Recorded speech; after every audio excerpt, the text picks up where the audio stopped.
Meus irmãos, a paz do Senhor Jesus. Vamos dar início nesse instante à nossa quinta e última aula do nosso terceiro módulo, do nosso nível médio em teologia da Escola Teológica Shema. Hoje, com a graça de Deus, concluiremos a nossa disciplina das dispensações bíblicas, estudando as duas que restam, as quais são a dispensação da graça, diga-se de passagem, a qual estamos inseridos, e aquela que está por vir, espero que breve, a dispensação do milênio, ou do reino, ou a do governo divino, né? Várias formas de nominá-la. Eu quero louvar a Deus pela vida de cada aluno que já chegou. A chuva está forte aí. Quando isso acontece, em virtude da facilidade da transmissão ao vivo e do vídeo que fica disponível para quem assiste depois, alguns acabam optando por não vir, mas saúdo aqueles que estão em casa também nos assistindo, nos acompanhando, alunos da Escola Teológica Shema, de perto, de longe, daqui mesmo da nossa cidade, outros cidades, estados e países. Deus abençoe a todos e prepare aí para mais uma aula que vamos começar agora, após a nossa oração. Vamos orar, irmãos, nesse momento. Querido Deus, eterno Pai, graças damos ao Teu nome na noite deste dia, por mais uma vez alcançarmos do Senhor a bênção, a Tua benevolência, de chegarmos até aqui a Tua casa e aqui reunidos podermos desfrutar do alimento sadio que é a Tua santa palavra, alimento para a nossa alma, luz para o nosso entendimento, fogo para o nosso coração.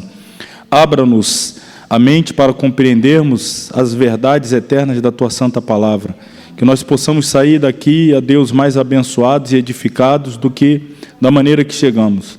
Abençoe a cada aluno aqui presente, que rompeu a adversidade, a chuva, a dificuldade de aqui chegar. Os que não puderam, ó Pai, mas estão agora nos acompanhando, que a bênção do Senhor os alcance também de forma muito especial, que todos tenhamos uma aula edificante e que o Teu nome seja glorificado. Assim oramos em nome de Jesus. Amém. Amém.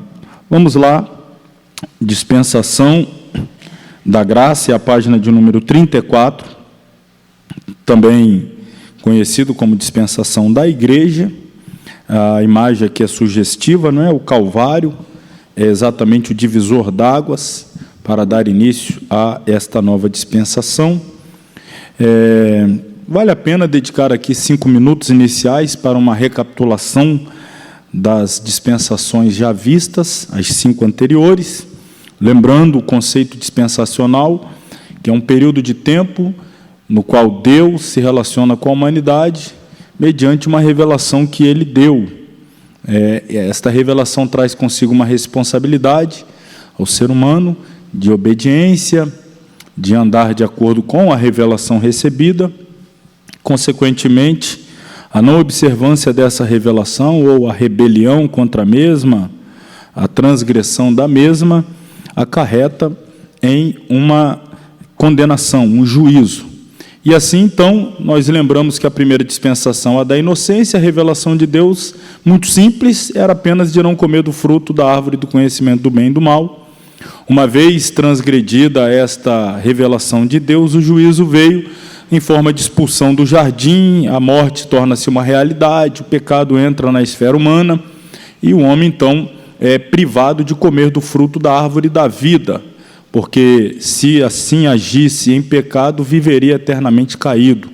Necessário, então, todo o processo da restauração para que, após o término de todos esses períodos dispensacionais, na eternidade, possamos, então, ter acesso ao fruto da árvore da vida. Lembrando que nós vimos aqui, é uma das promessas lá em Apocalipse, a uma das igrejas, se não estou enganado, nós vimos aqui, foi exatamente a primeira, a igreja de Éfeso. Ao que vencer, dar-lhe-ei de comer do fruto da árvore da vida.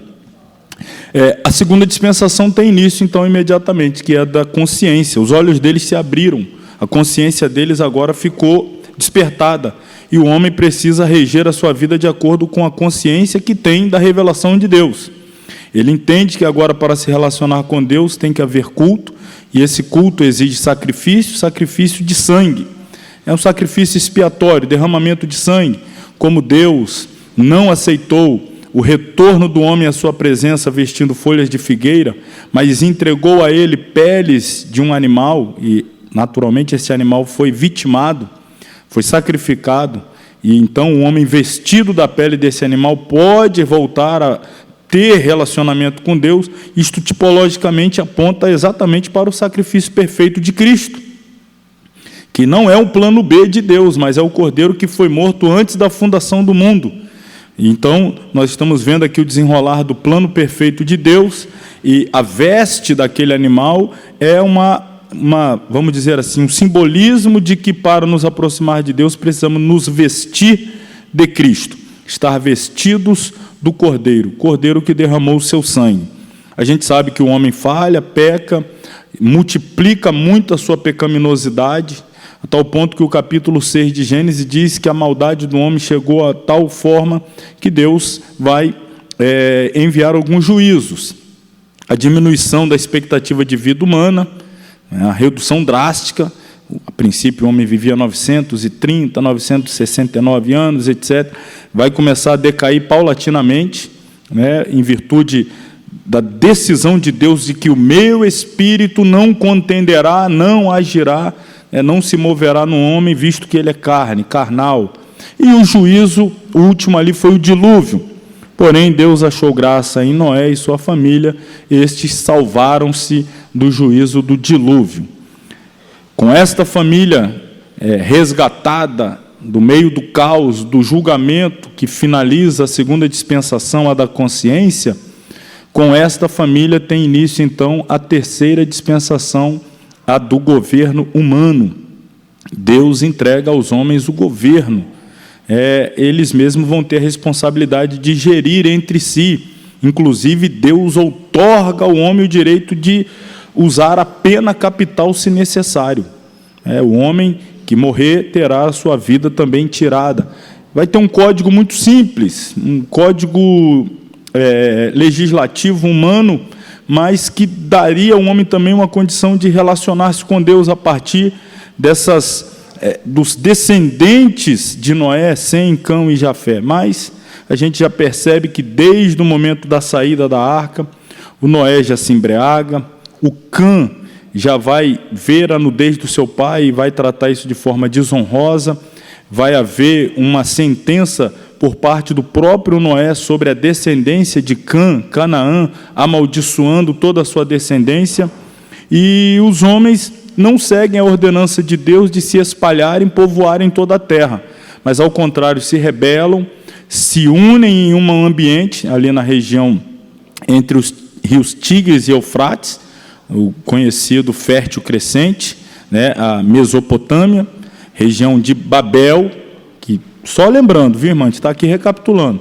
é o que vai dar origem à Babilônia, todo esse sistema mundano, anti-Deus, de se levantar contra Deus, de buscar contrariar a vontade de Deus, e eles vão, então, intentar erigir uma torre que tocasse o céu e, dessa forma, evitar, aspas aqui, um possível novo juízo de Deus, como foi o dilúvio. E, dessa forma, Deus, então, age mandando o julgamento da confusão das línguas. Com a confusão das línguas, os homens são obrigados a se espalharem, porque não conseguem se entender e manter-se em harmonia naquele ambiente.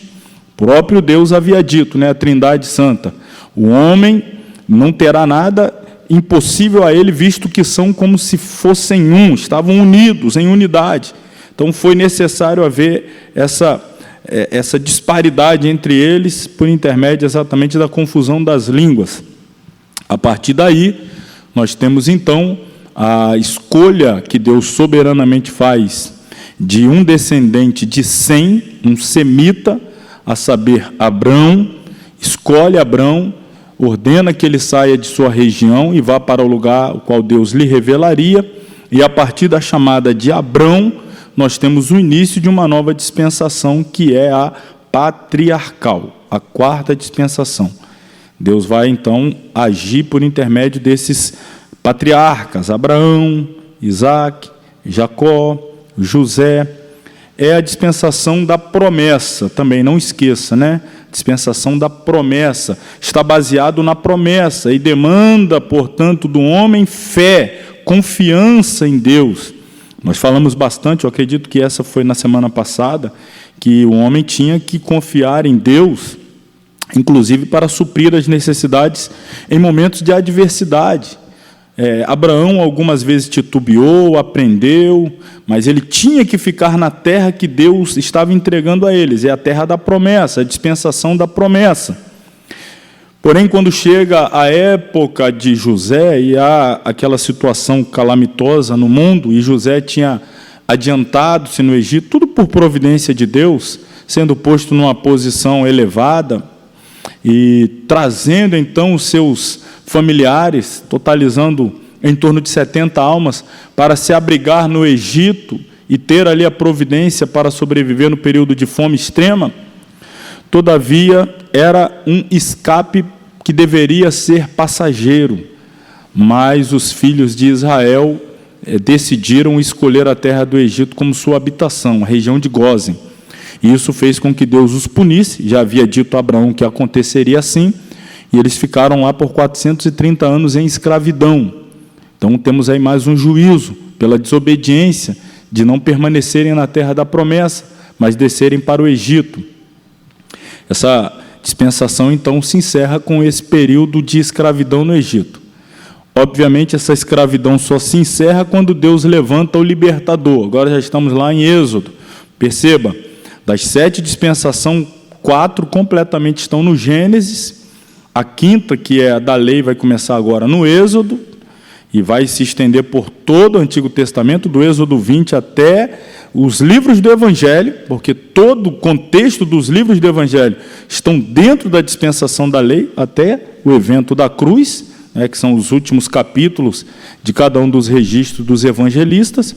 E aí a 5ª dispensação, que é a da lei, é promulgada no Sinai, tendo como intermediário Moisés, que Deus vai, por intermédio dele, entregar a lei ao povo de Israel. Agora Deus está tratando com uma nação, um povo. Esse povo tem a responsabilidade de emanar a luz para as nações, ser um referencial na terra, viver de acordo com as leis de Deus, glorificar a Deus com a sua vida, ser uma nação sacerdotal e assim atrair os povos para que desejassem servir ao único e verdadeiro Deus, a saber, o Deus de Israel. Todavia, nós já sabemos que o povo mais uma vez falhou. No tocante à responsabilidade de manterem-se fiéis a Deus e atrair as nações para abandonarem seus deuses e converterem-se ao Deus de Israel, o que houve foi exatamente o oposto. A nação de Israel abandonou o seu Deus, que é o único e verdadeiro, e começou a adorar os falsos deuses, que não são deuses, e Deus, inclusive, vai usar essa expressão por intermédio de Jeremias, perguntando: houve alguma nação que deixou o seu Deus, posto não serem deuses? Meu povo fez 2 maldades, a mim me deixaram um manancial de águas vivas e cavaram cisternas rotas que não retêm águas. Então, o juízo vai vir. Depois da divisão do reino, as tribos do norte vão para o cativeiro assírio, as tribos do sul para o cativeiro babilônio. Ainda assim, Deus dá uma segunda chance ao sul, 70 anos depois volta do cativeiro, mas mantém-se na idolatria e na religiosidade vazia, com todo aquele sistema criado depois do cativeiro, com fariseus, saduceus, essênios, zelote, etc., até a chegada do Messias e a rejeição do mesmo. Então, esse foi o ponto fatal para dar fim à dispensação da lei e o grande juízo, mais uma vez, dispersão. Se lá atrás já houver a dispersão do norte para a Síria, a gente explicou, inclusive, a origem dos samaritanos, do sul para a Babilônia, porém voltaram. Agora, eles são dispersos pelo mundo com a invasão romana e a destruição de Jerusalém no ano 70. O que vai fazê-los voltar, podemos chamar até de recente, porque se foram espalhados no primeiro século, no ano 70, e começaram a voltar em 1948, menos de 100 anos atrás, podemos dizer que até é um evento recente, dentro de um intervalo de quase 2000 anos. Eles começam a voltar, mas com esta falha de Israel, entra aí um parêntese, vamos dizer agora. Deus vai deixar de tratar com um povo que era Israel, lembrando, na primeira aula nós falamos de 3 povos que há na terra, os quais Deus vê. Vocês são capazes de dizer quais são esses 3 povos? Eu falo primeiro, vocês continuam. Judeus, Gentios e agora a igreja. Judeus, os gentios, e agora vai entrar a igreja. Então agora vai entrar em cena a igreja. Acho que eu vou fazer essa pergunta na prova, já que vocês não sabem. Vou fazer, né? A prova já está pronta lá, não tem nem mais como mexer, né? Mas se não... Vamos lá, a igreja. A igreja é a principal agente de Deus nesse período dispensacional chamado graça. O texto áureo que eu quero trazer aqui, para a gente começar a ler o nosso material aí, todos na página 34, está aqui, ó, Tito 2:11. Porque a graça de Deus se há, eu chamo a atenção para o verbo, perdão aqui, ó. A graça de Deus se há manifestado, está no masculino aqui, não é? O gênero masculino, trazendo salvação a todos os homens. A alusão aqui não é exatamente esse atributo de Deus, a graça, mas a pessoa, que é o próprio Senhor Jesus Cristo. É Ele que é a manifestação da graça. É Ele que é a encarnação da graça. É Deus se fazendo homem, o Emanuel, Deus conosco. É a graça encarnada. A graça de Deus se há manifestado. Está falando de Jesus, trazendo salvação, olha a abrangência agora, a todos os homens. Então a gente sai daquela restrição quase que tribal, aqueles clãs, a nação de Israel, e a gente abre agora para todos os homens. Vamos lá, esta dispensação teve início praticamente no dia de Pentecoste, e se propaga ainda, e tem sido o maior prazo de graça mantido por Deus em favor da humanidade universal. Interessante, olha, a gente está falando do maior período de graça, porque eu não vou voltar de novo, mas vocês lembram que em cada período dispensacional, embora cada um tenha o seu nome específico, inocência, consciência, governo humano, etc., mas Deus sempre dispensou graça. Deus sempre dispensou graça em cada um deles. Se não houvesse o favor de Deus, a benevolência, a graça de Deus, sequer depois do pecado já ponto final em tudo. Não. O início de uma nova dispensação é uma manifestação de graça. Quando Deus olha para Noé em meio à calamidade de toda a humanidade, Deus achou graça em Noé. Mais uma vez, graça.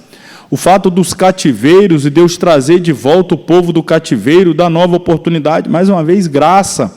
Quando o povo está cativo no Egito, e o povo está clamando, e Deus chama Moisés e diz: eu ouvi o clamor do meu povo, me compadeci, compaixão, a manifestação, mais uma vez, do favor imerecido, da graça. Então, sempre houve, naturalmente, no período dispensacional chamado dispensação da graça, nós temos aquilo que o apóstolo Paulo chamaria de superabundância da graça. Onde abundou o pecado, superabundou a graça. Nós estamos vivendo um período de superabundância, o que naturalmente também requer maior responsabilidade. Eu já falei também isso em várias ocasiões. Quanto mais revelação, mais responsabilidade. Deus vai tratar conosco mediante a revelação que nos dá. Quanto mais recebemos, mais seremos cobrados.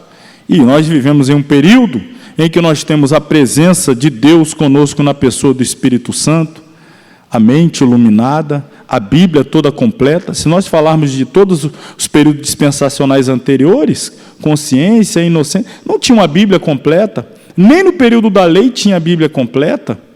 Nós temos. Não tinham, salvo lá Adão e Eva no Éden, que tinham a presença de Deus ali continuamente com eles na viração do dia, salvo esta, as demais não têm o privilégio que temos de ter Deus conosco, habitando dentro de nós. As outras, quando muito, Deus vinha sobre eles. Na dispensação da consciência, Deus bateu o martelo: não agirá mais o meu espírito no homem. Isso só vai retornar depois do sacrifício de Jesus, com o sopro dele sobre os discípulos, dizendo: recebei o Espírito, e agora em Pentecostes, com a efusão do Espírito e o poder sendo derramado sobre a igreja. Então, irmãos, nós vivemos um período de superabundância de graça. Essa é a verdade. E aí, aqueles que estão dizendo aí, alguns que defendem a possibilidade, eu não vou nem entrar muito no mérito, apenas aqui pontuar, de salvar-se no período tribulacional. Não, eu vou deixar para repescagem, eu gosto de emoções fortes, vou ficar mais um pouquinho aqui para ver o que vai dar quando o anticristo assumir. Aqueles que querem pensar dessa forma, o cidadão não consegue se manter fiel dentro desse período, com a efusão do Espírito, com a liberdade, especialmente no Brasil, de culto, tudo ele está deixando para ser fiel lá naquele momento. Acho meio complicado, né? Então, não vamos desperdiçar essa abundância de graça que caracteriza a nossa dispensação. Seguindo aqui, o apóstolo Paulo foi o principal agente da revelação da graça de Deus para esta dispensação. Chamo sua atenção e destaco, tá? Estou dizendo que Paulo foi o principal agente da revelação. É claro que o principal agente da graça, está o texto aqui, a retaguarda. O próprio Jesus, ele é a graça manifestada. Ele é a graça que se manifestou. Mas quem foi que estabeleceu a base doutrinária dessa, perdão da redundância, doutrina da graça? Foi o apóstolo Paulo. Então, ele foi o principal agente que Deus usou para transmitir essa revelação. O próprio Cristo trouxe a graça de Deus à humanidade por meio de sua encarnação. Está aí o texto que já até coloquei, né? Tito 2,11. Mas foi Paulo que fez a exposição da mesma. Certamente, o dispensacionalista não diz que não havia graça demonstrada antes da vinda de Cristo. Já falamos sobre isso. Assim como não pode dizer que não existe mais lei depois da sua vinda. Explicamos também na dispensação da lei, quando nós mostramos que havia uma divisão tripartídica da lei: lei moral, lei civil, lei cerimonial. Naturalmente, a lei cerimonial, que eram tipos que apontavam para Cristo, com a vinda de Cristo, elas foram abolidas. As leis civis ditavam a regra civil, a regra de vida dentro do território de Israel, para aquele povo. Agora, as leis morais de Deus, elas são inalteráveis, elas são permanentes. O não matarás, não roubarás, não adulterarás, não cobiçarás, não darás falso testemunho, não terás... Isso é lei moral. Isso não foi abolido. Ah, não, isso era lá da lei, hoje não precisa, a gente pode adorar outros deuses. Não, isso permanece. A gente não pode dizer que com a mudança dispensacional da lei para a graça, toda a lei foi abolida. Nós explicamos que a lei ela subdividida, cerimonial, moral e civil. A moral de Deus, que lida com o caráter de Deus, a essência de Deus, muito pelo contrário, ela é potencializada, porque agora Deus habita em nós, na pessoa do Espírito Santo, capacitando-nos a viver ou desenvolver o fruto do Espírito, que é exatamente as características morais de Deus. Sua bondade, sua benignidade, seu amor, etc. Então, fechado aqui esse parênteses. Seguindo, mas as Escrituras dizem que sua vinda, demonstrou a graça de Deus com tamanha magnitude que todas as demonstrações anteriores eram como se nada fossem. Mais uma vez, Deus sempre demonstrou graça, porém, nós vivemos em um momento da manifestação da graça que parece até que nas demais a graça sequer havia, porque nós estamos desfrutando de superabundância de graça. Um período todo caracterizado como dispensação da graça, mas Deus sempre a demonstrou. Debaixo da graça, a responsabilidade do homem é aceitar o dom de justiça dado livremente por Deus a todos. Há dois aspectos da graça de Deus nessa economia. A bênção é totalmente pela graça. Primeiro, a bênção é totalmente pela graça. E em segundo, a graça é para todos. A graça é para todos.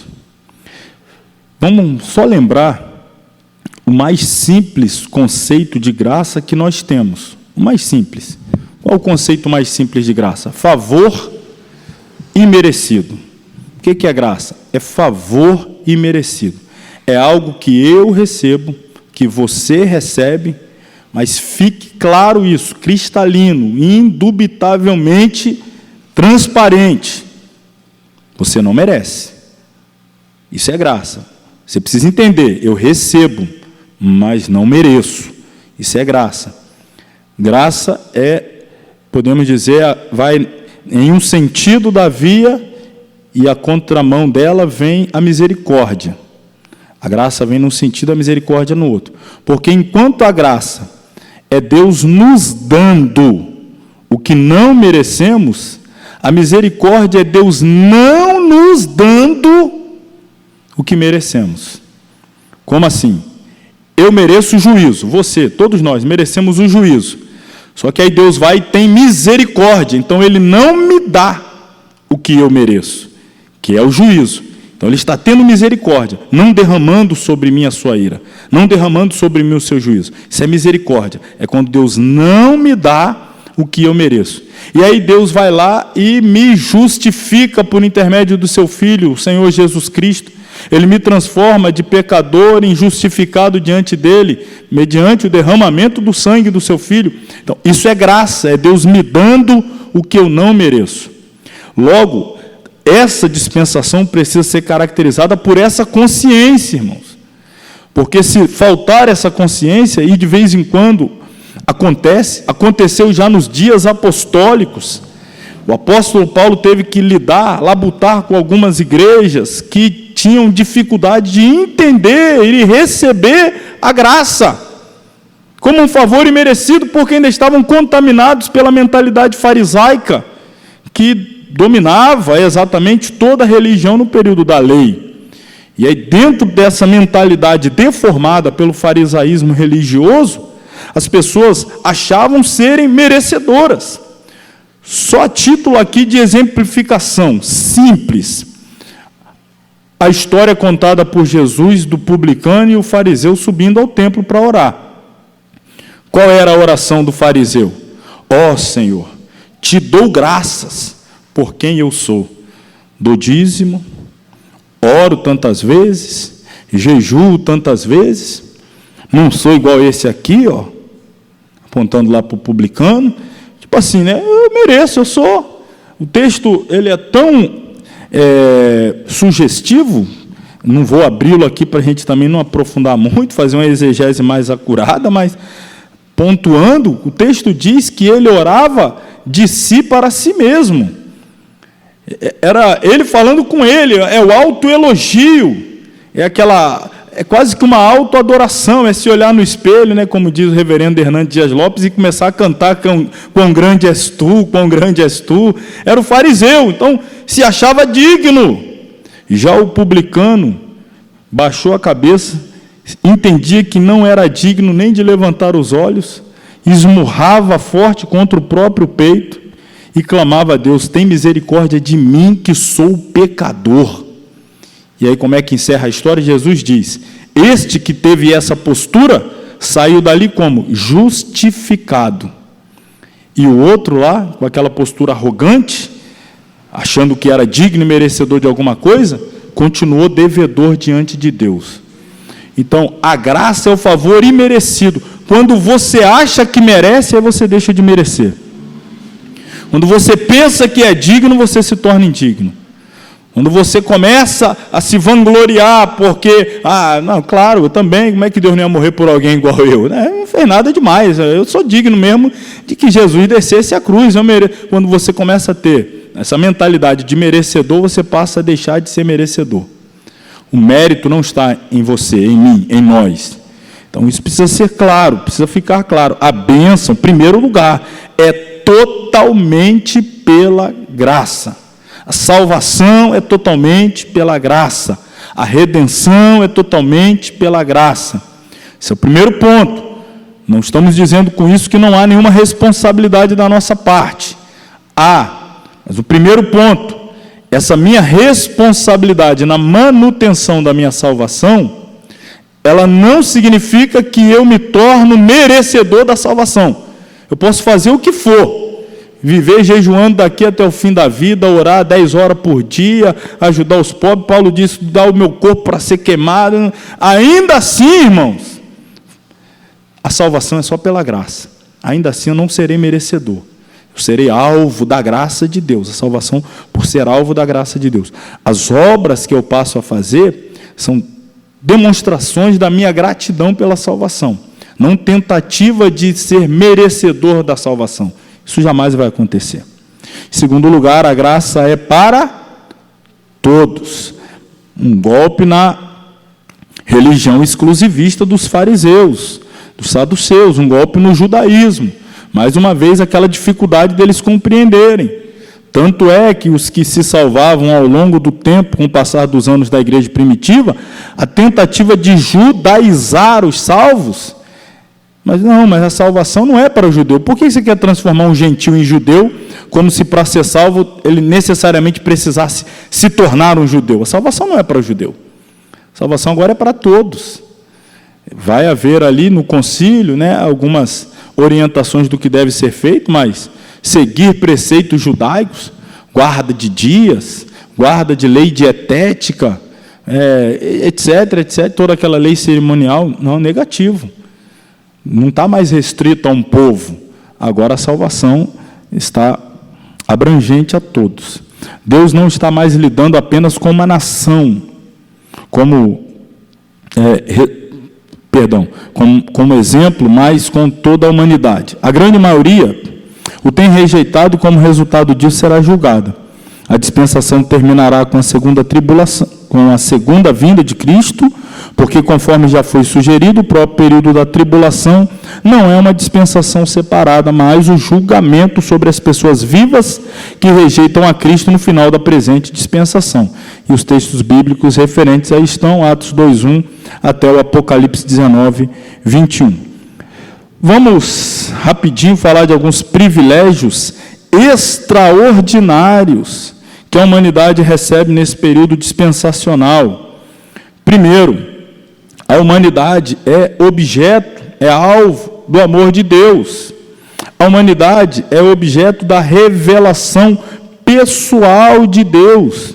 Terceiro, ela é objeto da salvação gratuita por meio da fé em Cristo, Filho de Deus.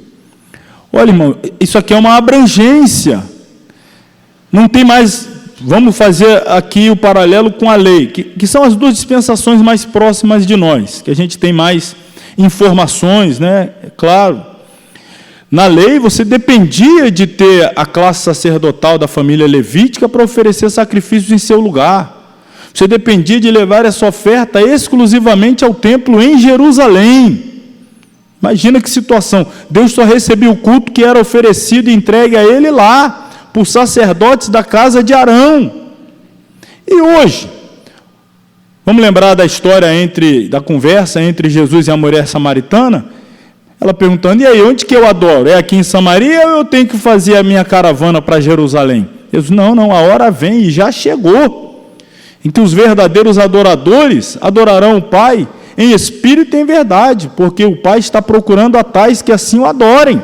Nem em Jerusalém, nem em Samaria, em qualquer lugar. Hoje, nós somos alvo da graça, da manifestação da graça de Deus, em qualquer lugar.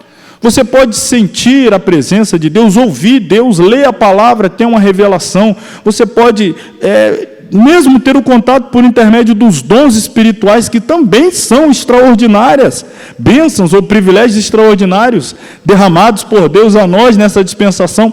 Você pode ter uma revelação, receber uma profecia, em qualquer lugar. Você pode, como diz aqui, ser alvo da salvação em qualquer lugar, objeto da revelação em qualquer lugar.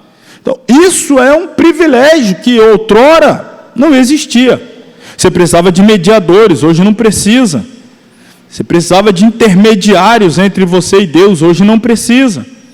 Por quê? Eu vou falar daqui a pouquinho mais aprofundado no texto, porque a nós foi entregue o privilégio de nos tornarmos sacerdócio real, nação santa, povo adquirido. Então não preciso de um sacerdote específico da casa de Arão, levita, para fazer a intermediação entre eu e Deus. Deus me transformou, nos transformou em sacerdócio real. Então nós podemos ter acesso direto a Deus. Então logo o véu se rasgou, né? Isso é privilégio. Perdão dos pecados, reconciliação com Deus, adoção de filhos, restauração da comunhão em um corpo. O que é a restauração da comunhão em um corpo?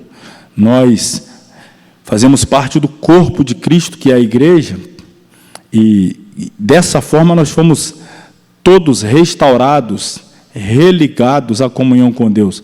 A comunhão que foi perdida no Éden, depois do sacrifício de Cristo na cruz, essa comunhão ela é automaticamente restaurada. Eu lembro que eu dei aqui o exemplo do fio de internet, né? Para ter a comunhão do relacionamento, aí o cabo se soltou, rompeu ali a conexão.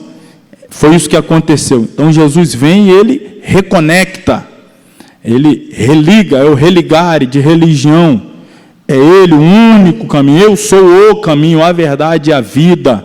Não um, mas o caminho. E ele não diz ninguém vai ao Pai, ele diz ninguém vem ao Pai. Olha que mistério. Não é ninguém vai ao Pai, é ninguém vem ao Pai, a não ser por mim. Então, ele é a porta, né? Tem que passar por ele nos religa, ele nos reconecta, e assim nós podemos desfrutar da comunhão em qualquer momento, em qualquer lugar. O Espírito Santo, que é onipresente, está em todos os lugares. Eu acho que ele está aqui. Alguém pode confirmar? Se sim? Ah, que bom. Então agora eu tenho certeza. Herdeiros de uma herança eterna. São tudo privilégios aqui, irmãos. Essa dispensação é absolutamente universal. Vamos aqui à letra B. Qual é a vontade de Deus para com todos, dentro desse período dispensacional? Estão aí todas as referências, né? Nós estamos saltando elas aqui para ganhar tempo. Para os judeus, povo privilegiado sob a lei, povo único, não há mais acepção. Todos os homens, indistintamente, estão debaixo do pecado. Motivo porque Deus agora trata a todos por igual. A salvação gratuita para todos por igual. E Cristo é a única solução e esperança. Não tem outro caminho, não tem outro modelo, outro formato. Cristo, tudo. Quer judeu, quer gentil, bárbaro, cita, grego, escravo, livre, pobre, rico, negro, branco, Cristo é o único caminho. Não tem mais um povo privilegiado, como havia povo escolhido por Deus soberanamente na pessoa de Abraão e sua descendência. Agora Deus trata com um povo que é a igreja, esta que decidiu, escolheu voluntariamente entregar a sua vida, se entregar ao senhorio de Cristo, tê-lo como seu Senhor e seu Salvador.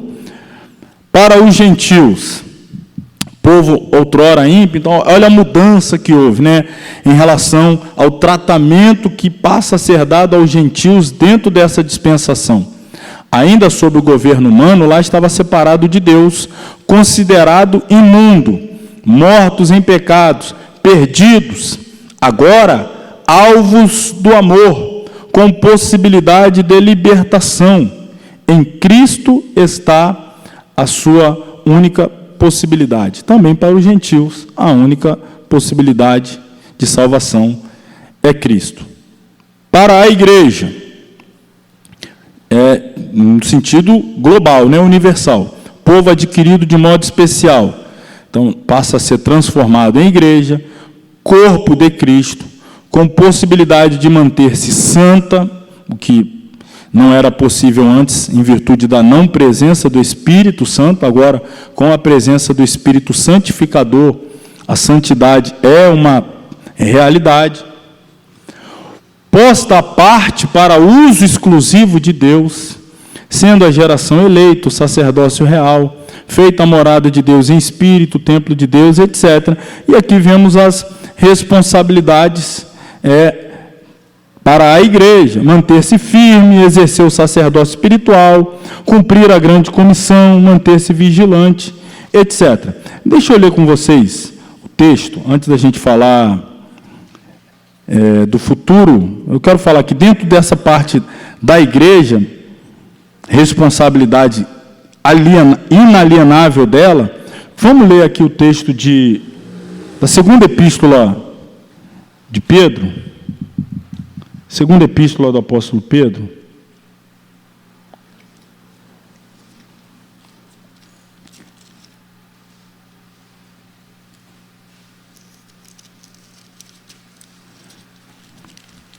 Perdão, na verdade, na segunda a gente vai ler depois.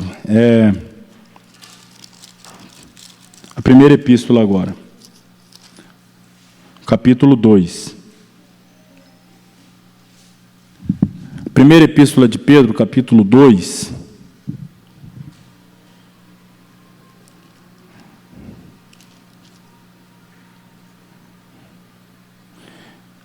Apesar de eu querer chegar lá nos versículos 8, 9, 10, mas eu vou contextualizar, vamos lá do início.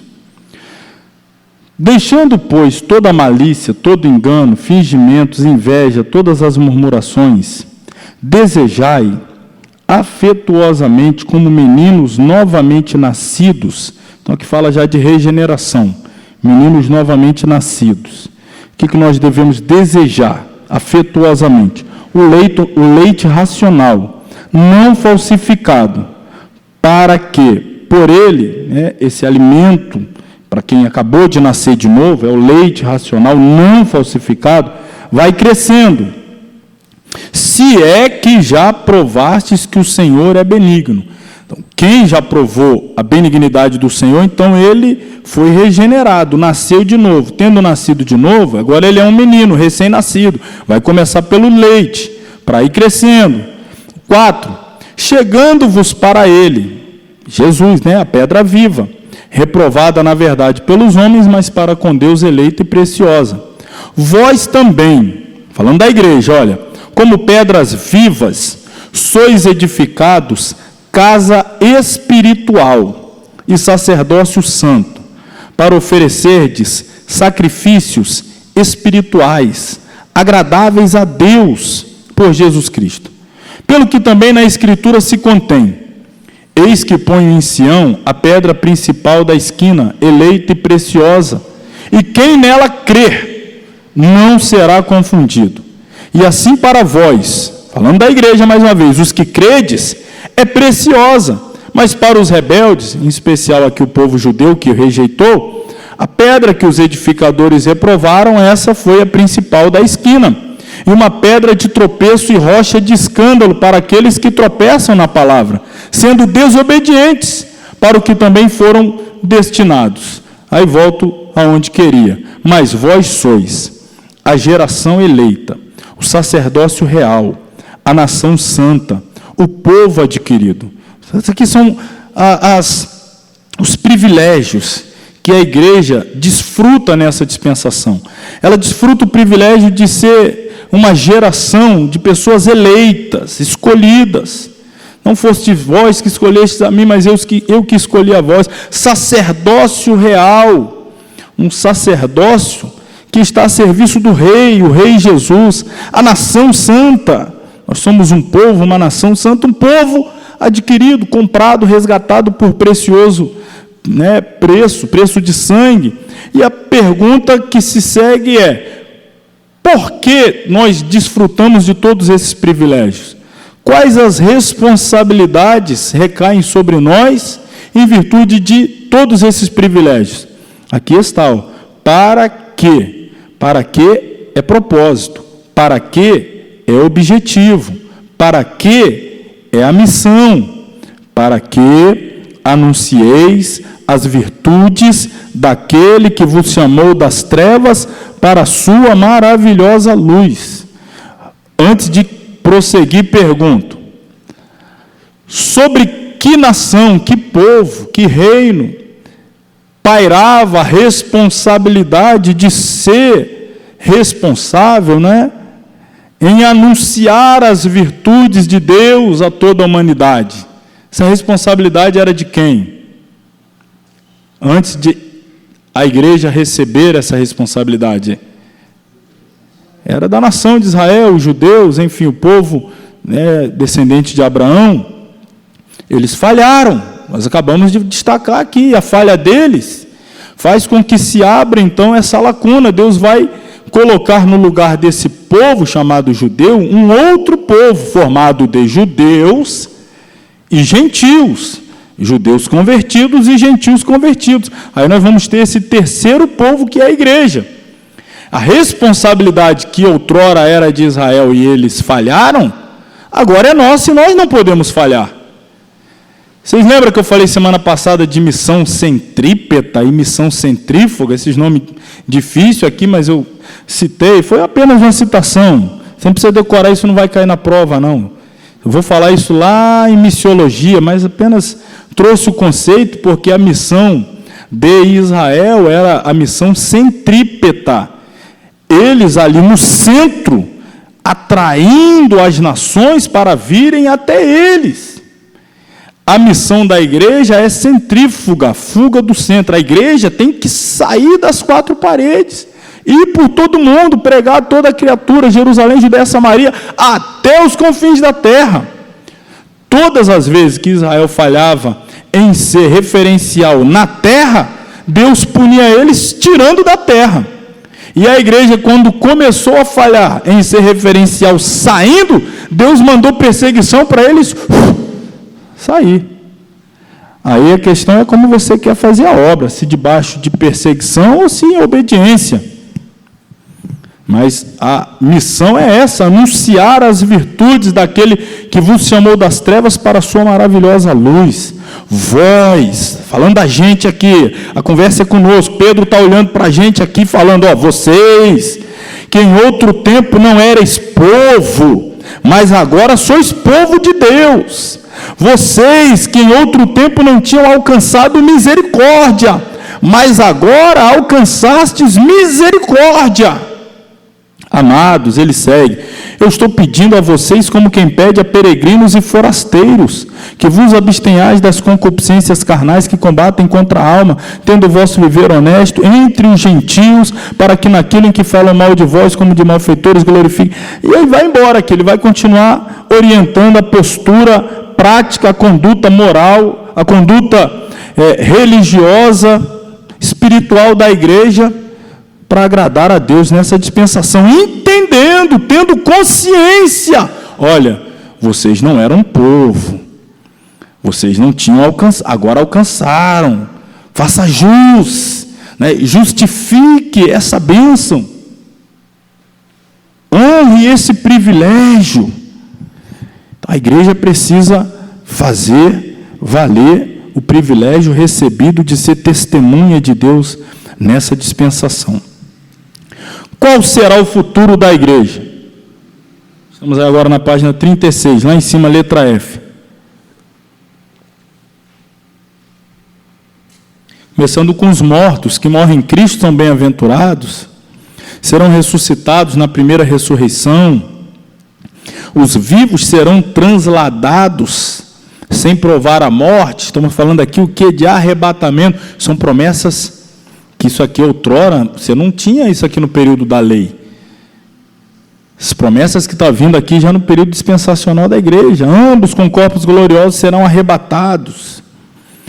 Não serão julgados, mas a igreja não será julgada. Olha que privilégio, não seremos julgados. De que julgamento é esse que estamos nos referindo aqui? Do julgamento que Jesus assumiu o nosso lugar. Se nós fôssemos para aquele julgamento, aquele juízo que Jesus sofreu, era para nós sofrermos. Nós não vamos ser julgados porque Jesus foi julgado em nosso lugar. Estou falando de julgamento para salvação ou condenação, para ser alvo do favor de Deus ou da ira de Deus. Jesus sofreu a ira para que nós pudéssemos desfrutar o favor. Deus amou o mundo de tal maneira que deu o seu Filho para que todo aquele que nele crê não pereça. A gente não entra em condenação de morte, mas vamos ter direito à vida eterna. Então, a igreja não será julgada nesse sentido de receber salvação ou condenação, porque se ela é igreja, corpo de Cristo, se ela está ligada ao cabeça que é Cristo, se ela é noiva, pura, imaculada, se ela é povo, comprada, redimida, lavada pelo sangue, Jesus já sofreu o juízo e a sentença no nosso lugar. Nós não seremos julgados. Qual julgamento nós enfrentaremos? O julgamento das obras para recebimento de galardão. Isso aqui, irmão, eu não estou ensinando, porque a gente está no nível médio. Isso aqui foi lá no básico em escatologia. Eu estou lembrando. Por isso que eu estou falando assim rápido. Mas eu estou lembrando, irmãos. Se fosse para ensinar, a gente ia trazer todos os slides. Eu estou lembrando, a gente estudou isso em escatologia, né? Em cada um dos juízes. Então, aqui é uma lembrança. Estaremos com Cristo eternamente. Isso é o futuro da igreja. A questão é se eu sou ou não igreja. A igreja, se eu sou igreja ou se eu não sou igreja, a igreja vai ser arrebatada. Se eu sou igreja ou se eu não sou igreja, a igreja não passará pelo juízo. Se eu sou... Porque alguém pode, mas disse que a igreja ia ser, e aí ficou, mas não era, fazer o quê? Era parte da igreja nominal, mas não era parte da igreja real. Era parte da igreja institucional, mas não era parte do organismo, corpo de Cristo. As promessas aqui são para a igreja verdadeira, fiel, o corpo de Cristo, né? Aqueles que estão escritos no livro da vida do Cordeiro. A humanidade também vai falhar nessa dispensação. Judeus, gentios e parte dos integrantes da igreja.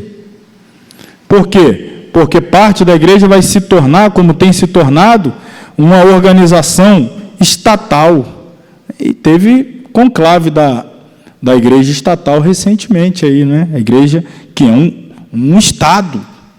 Ela faz parte, lá nas bandeiras do Mapa Mundi, tem esse estado lá, como se fosse uma nação. Não é exatamente uma nação, mas como fosse. Uma habilitação de demônios, apenas uma religião, uma filosofia de vida. Estamos falando da igreja nominal aqui, ó. Deixou de pregar o evangelho, uniu-se ao mundo. Temos, porém, uma realidade incontestável registrada em 2 Timóteo 2,19. Contudo, o firme fundamento de Deus permanece inabalável e autenticado com esse selo: o Senhor conhece os seus, e aparta-se da injustiça todo aquele que professa o nome do Senhor. Então, existe a igreja nominal, mas o Senhor sabe os que pertencem a Ele. Qual será o juízo que dará fim a esse período dispensacional? A grande tribulação. Arrebatamento da igreja põe fim à dispensação. A tribulação é o juízo. A primeira dispensação terminou com a expulsão do jardim. A segunda dispensação terminou com o dilúvio. A terceira com a confusão das línguas. A quarta com a escravidão no Egito.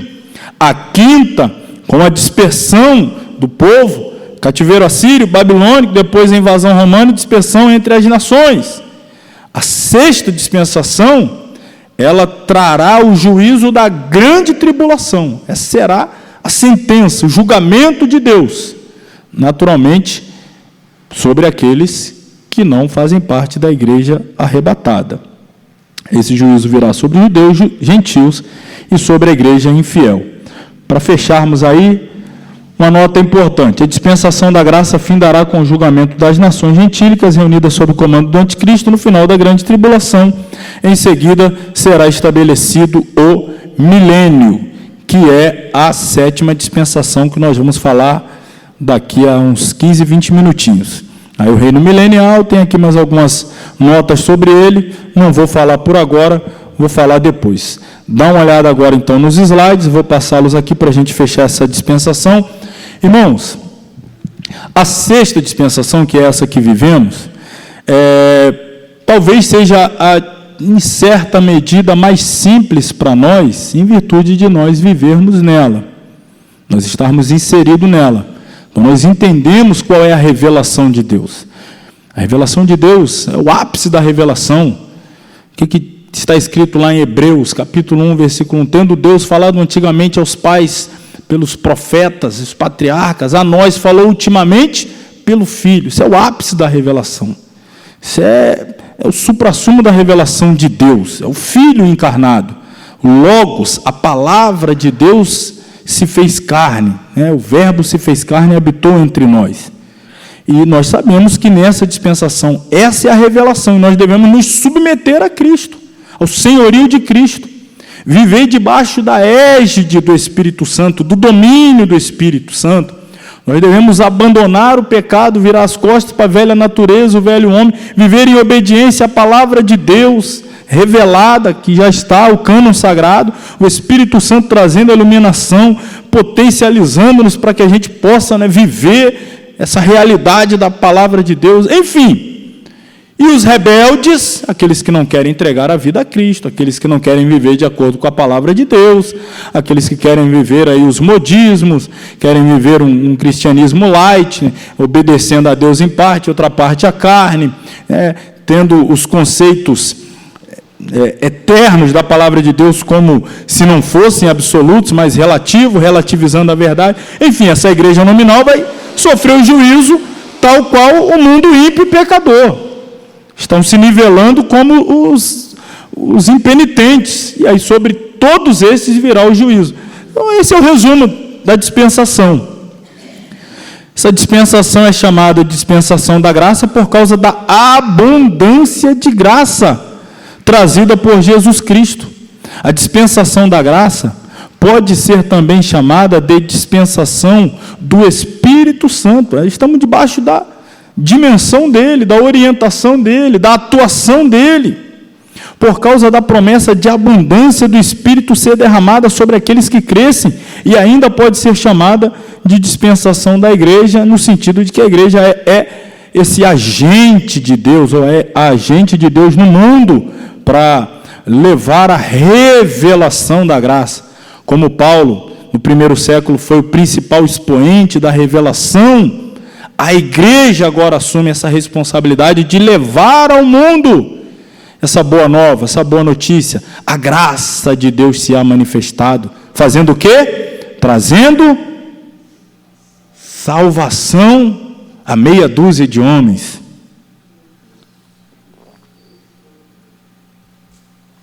A todos, todo aquele que crê. Então, nessa dispensação, Deus tem um propósito de salvar a todo o que crê no sacrifício do Senhor Jesus realizado na cruz. Mas é simples assim, se torna difícil por ser simples. A pessoa quer fazer alguma coisa a mais, além de aceitar a graça, além de aceitar, receber a graça, o favor imerecido. Nessa dispensação, cada pessoa tem o privilégio de pedir a Deus, com base nas promessas registradas em sua palavra, e receber de acordo com a sua fé. A igreja do Senhor Jesus Cristo tem a responsabilidade de pregar a palavra, pregar o evangelho completo, o evangelho da graça de Deus. Peguei aqui várias referências, mas aqui eu já li. Vós sois a geração eleita, sacerdócio real, povo. Para quê? Para anunciar as virtudes, a responsabilidade da igreja.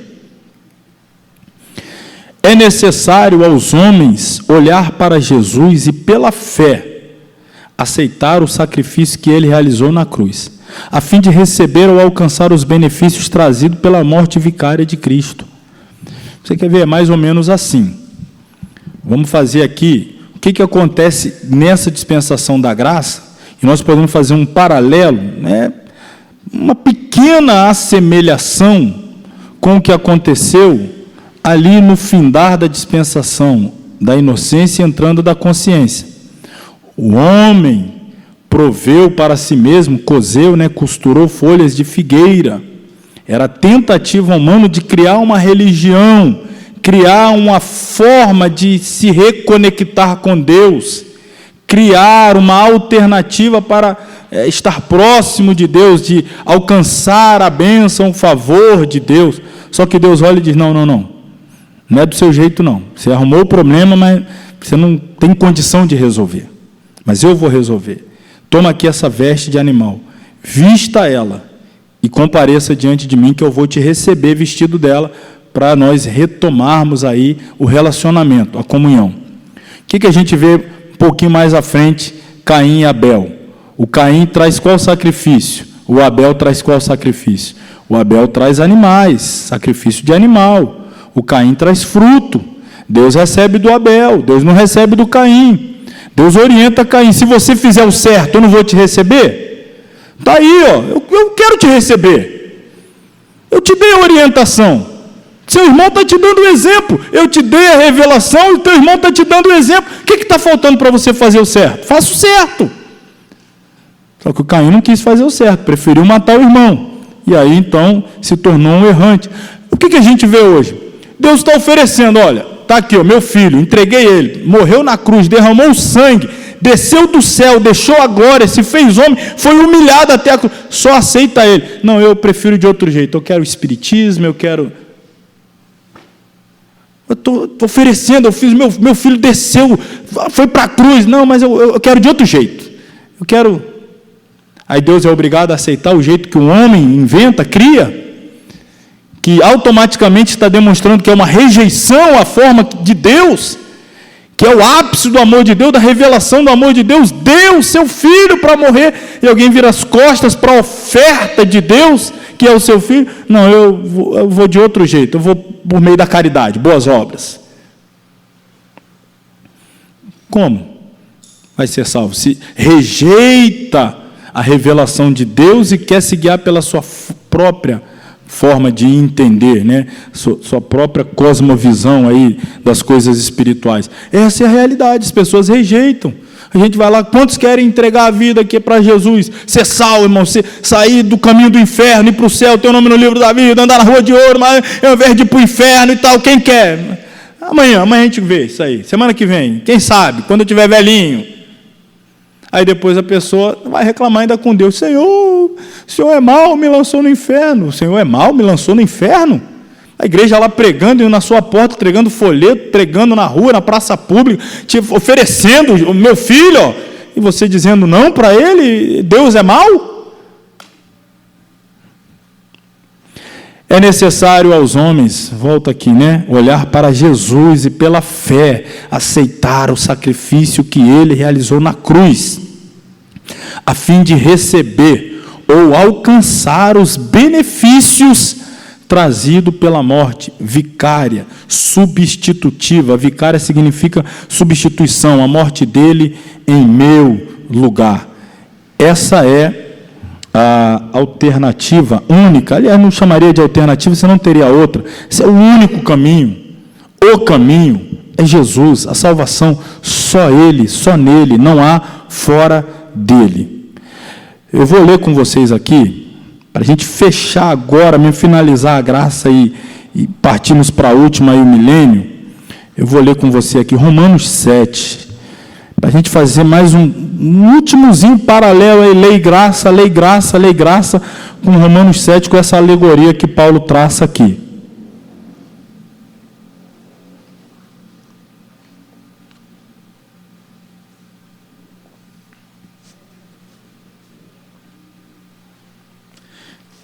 Epístola de Paulo aos Romanos, capítulo de número 7.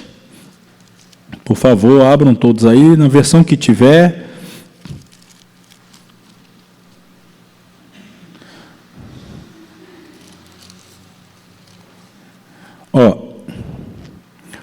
Fazer esse paralelo, o derradeiro aqui para a gente fechar. Lei e graça. Não sabeis vós, irmãos, pois que falo aos que sabem a lei. A lei tem domínio sobre o homem por todo o tempo que vive. Eu já vou antecipar para vocês. Isso aqui é uma analogia que Paulo vai fazer do casamento, até para que se entenda os pressupostos bíblico-teológicos que vão dar legalidade para um novo matrimônio. Ou seja, a mulher, diz aqui o versículo 2, a mulher está sujeita ao marido enquanto ele vive, ela lhe está ligada pela lei, mas morto o marido, ela está livre da lei do marido, né? A mulher está casada perante a lei dos homens, a lei de Deus, o marido morreu, ela está livre para contrair um novo casamento. Não vou entrar nesse mérito aqui agora, não, vou só pegando a analogia do Paulo aqui, o que ele quer apresentar para nós. A pessoa, né, casada, marido, se ela se relacionar com um outro, ainda estando casada com o seu marido, ela vai ser reputada por quê? Adúltera, não é? Ela está casada, está debaixo da lei do marido, tem marido, relacionou-se com outra, é adúltera. Mas uma vez o marido morto, ela tendo um novo relacionamento, tudo certinho, direitinho, não tem problema. Ela está livre da lei do marido a partir do momento que ele morreu. Só que Paulo, olha onde que ele vai chegar com esse pensamento. De sorte que, vivendo o marido, será chamada de quê, irmãos? Adúltera se for do outro marido. Mas morto o marido, livre está da lei, e assim não será adúltera se for de outro marido. O assunto aqui não é casamento. Não é casamento? Não é. Mas Paulo falou disso. Mas ele quer falar de outra coisa. Isso aqui é uma alegoria. Olha o que ele quer falar. Versículos 4 em diante. Assim, meus irmãos, também vós estáis mortos pela lei, ou para a lei pelo corpo de Cristo, para que sejais doutro daquele que ressuscitou de entre os mortos, a fim de que demos fruto para Deus. Olha, se eu vivia debaixo da lei, eu não posso agora ser de Cristo, estando ainda debaixo da lei. Se eu fizer isso, eu vou ser adúltero. Se eu quiser coadunar, se eu quiser mesclar lei e graça, graça e lei, Cristo e lei, eu vou ser adúltero. Como é que eu faço, então, para não ter mais compromisso com a lei e poder me relacionar com Cristo?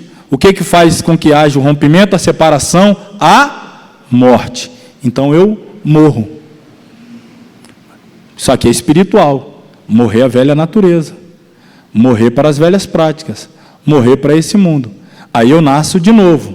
Agora eu estou livre para me relacionar com Cristo. Vamos ver aí, ó. Porque quando estavam na carne, as paixões do pecado, que são pela lei, operavam em nossos membros para darem fruto para a morte. Mas agora estamos livres da lei, pois morremos para aquilo em que estávamos retidos, para que sirvamos em novidade de espírito e não na velhice da letra.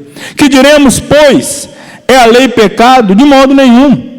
Mas eu não conheci o pecado senão pela lei. Porque eu não conheceria concupiscência se a lei não dissesse não cobiçarás. Mas o pecado, tomando ocasião pelo mandamento, despertou em mim toda a concupiscência, porquanto sem a lei estava morto o pecado. O que ele está dizendo? É assim, ó. Se a lei diz não cobiçarás, aí a carne, a concupiscência vai fazer você ter vontade de cobiçar.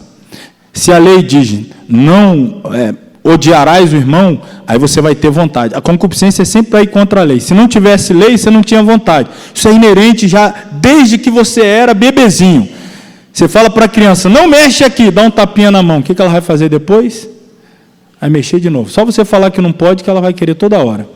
Você fala, faça isso. Aí ela, pode, não quero mais. Você fala, não pode. Aí ela vai querer o tempo todo. A lei fazia isso, nos revelava as nossas transgressões. A lei trazia à tona a realidade da força da nossa carne. E como é que a gente sai desse apuros? Está aqui, ó, morrendo. Versículo 9. E eu, em algum tempo, vivia sem lei, mas vindo o mandamento, reviveu o pecado e eu morri. E o mandamento que era para a vida, achei eu que era para a morte, porque o pecado, tomando ocasião pelo mandamento, me enganou e por ele me matou. Assim, a lei é santa e o mandamento santo, justo e bom. E aí Paulo vai seguindo, eu já vou saltar aqui, para você entender, no 18 em diante, porque eu sei que em mim, isto é, na minha carne, não habita bem algum, com efeito o querer está em mim, mas não consigo realizar o bem, porque não faço o bem que quero, mas o mal que não quero, esse faço. Ora, se faço o que não quero, já o não faço eu, mas o pecado que habita em mim. Acho então esta lei em mim, que quando quero fazer o bem, o mal está comigo. Porque segundo o homem interior tenho prazer na lei de Deus, mas vejo nos meus membros outra lei, que batalha contra a lei do meu entendimento, e me prende debaixo da lei do pecado que está nos meus membros. Miserável homem que eu sou, quem me livrará do corpo dessa morte? Parece que acaba o assunto assim, com a pergunta: miserável homem que sou, quem vai me livrar desse corpo, dessa morte?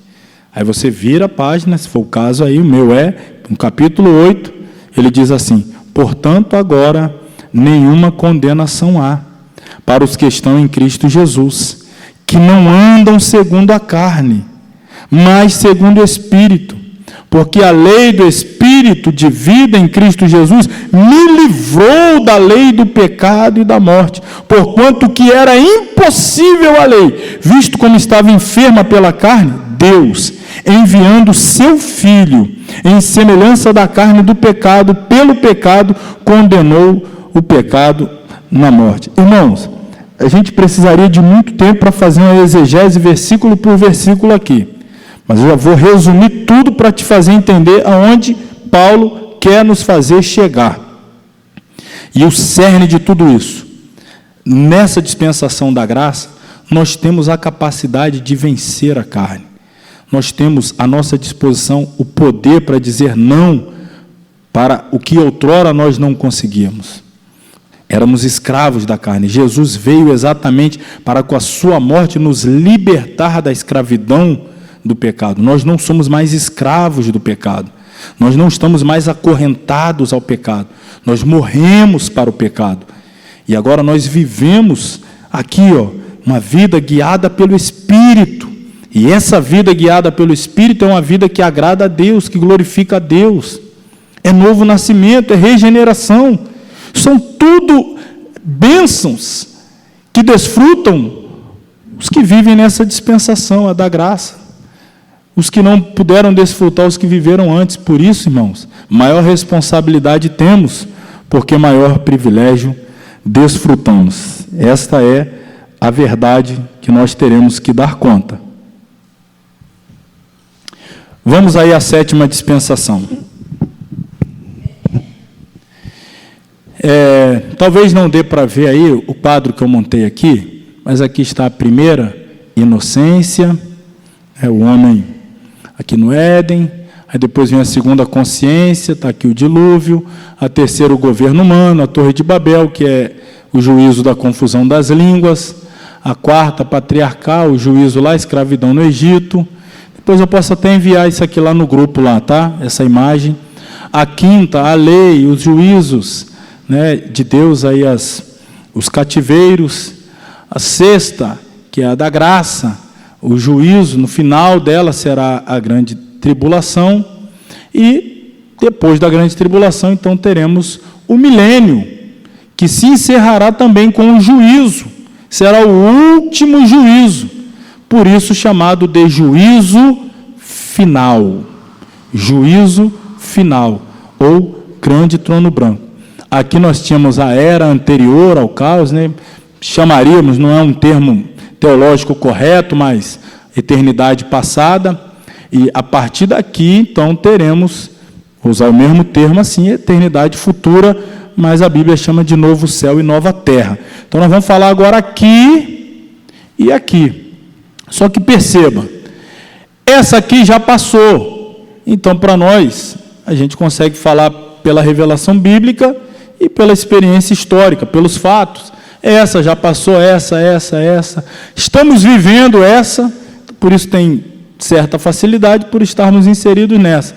Essa daqui, por ser escatológica, futurística, profética, a gente tem mais limitação, porque a gente tem que falar sobre o que ainda vai acontecer. É muito mais difícil do que falar do que aconteceu. É mais difícil você falar de eventos proféticos do que falar de eventos históricos. Fatos contra os fatos, não há argumentos. Mas quando fala de profecia, um interpreta assim, o outro interpreta assim, o outro interpreta assim. Mas quando é fato, então aqui a gente tem um pouquinho mais de limitação. Eu vou mostrar uma outra imagem aqui. A gente falou também, eu sei que está muito ruim para vocês verem, mas posso compartilhar depois também. A primeira dispensação aqui é da inocência. O período de tempo que ela durou é incerto, porque nós não sabemos quanto tempo viveu Adão e Eva no jardim até pecarem. Nós não temos a precisão da quantidade de tempo que eles viveram em harmonia e comunhão com Deus. Então, esse primeiro período aqui é incerto. A da consciência são 1.656 anos. Você lembra? A gente falou esse período. 1.656 anos, irmão. Quanto tempo que Deus teve paciência, né? Longanimidade, dentro desse período, até vir o dilúvio. Governo humano, 427 anos. Patriarcal, quase o mesmo período, 430. A lei, 1.430 anos.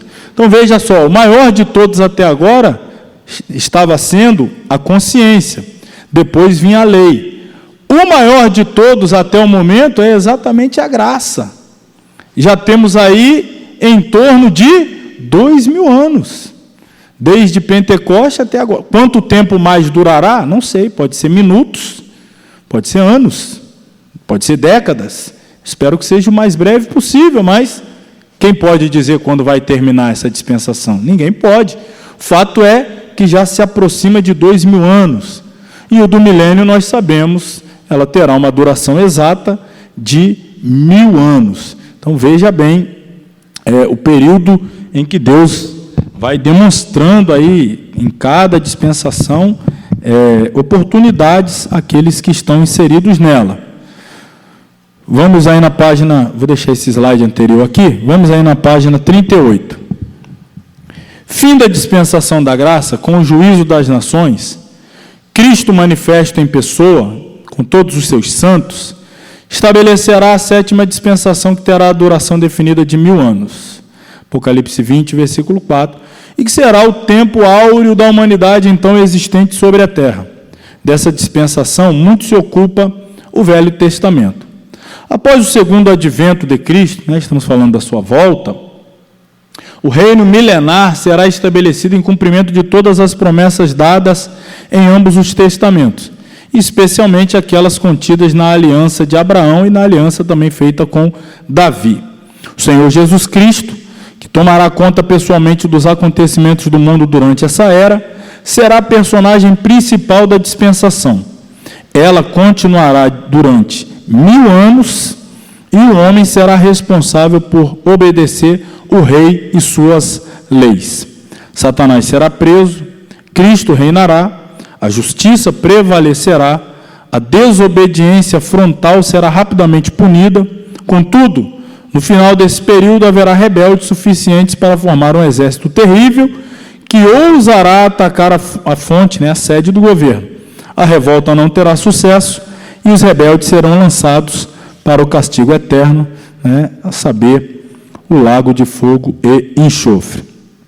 Este é um resumo das dispensações. Mas há mais uma consideração importante e muitas vezes negligenciada em resposta à pergunta feita pelo título desse capítulo. É provável que sejam em número de 7 as dispensações, elas podem ser designadas conforme sugerimos. Elas exibem determinadas características, mas acima de tudo, as dispensações são mordomias, e cada mordomia possui os seus mordomos. Um homem geralmente se destaca, especialmente no início de cada dispensação, e com exceção da primeira e da última, esse personagem principal não vive durante todo o período coberto. A responsabilidade de mordomia, portanto, não se restringe a um homem, mas, em certo sentido, é colocada sobre todos os que vivem sob a economia. Então, só para a gente lembrar aqui figuras centrais em cada um desses períodos dispensacionais. A figura central do primeiro, claro, casal, Adão e Eva. As figuras centrais do segundo foram Caim, Abel, e aí nós temos o êxito de um, a sua morte, a falha do outro. Depois temos a nova oportunidade a partir de Sete, aí vai vir a descendência piedosa de Sete, enfim. Nesse aqui, a figura central é o Noé, que marca o início, o governo é entregue a ele falha. Olha, aqui o Adão falha, aqui o Caim falha, aqui o Noé já falha, aqui a figura central é Abraão, ele já falha. Aqui na lei, a figura central é o Moisés, a lei mosaica. Ele falha, ele mesmo não entra na terra. Aqui a figura central é Cristo, ele não falha. A responsabilidade agora de dar continuidade é da igreja. E a pergunta, a igreja vai falhar? Ele morreu para trazer a graça. Nós somos os agentes da disseminação da graça, da transmissão da graça. Ficará sobre nós a responsabilidade. No milênio, mais uma vez, a figura central é o próprio Cristo, que estará reinando, mas a humanidade tem a responsabilidade de agir de acordo com a revelação ou não. Assim como nessa aqui da graça, né? As pessoas têm a liberdade de optarem por aceitar a Jesus ou rejeitá-lo. Dito isso, vamos relacionar essa ideia com a dispensação da graça. Embora Paulo fosse um dos principais agentes da revelação da graça de Deus, muitos outros são mordomos sobre essa economia. Os demais apóstolos e profetas, todos os crentes, são também mordomos desta graça. Isso significa um envolvimento pessoal na graça de Deus para todo cristão. Não é como se fôssemos espectadores sentados no auditório assistindo a graça de Deus no palco. Somos participantes, né, de todo esse drama, e mais que isso, temos papel-chave no testemunho e na demonstração da graça de Deus dentro dessa mordomia. Uma responsabilidade dispensacional significa envolvimento para aqueles que atendem os princípios da administração.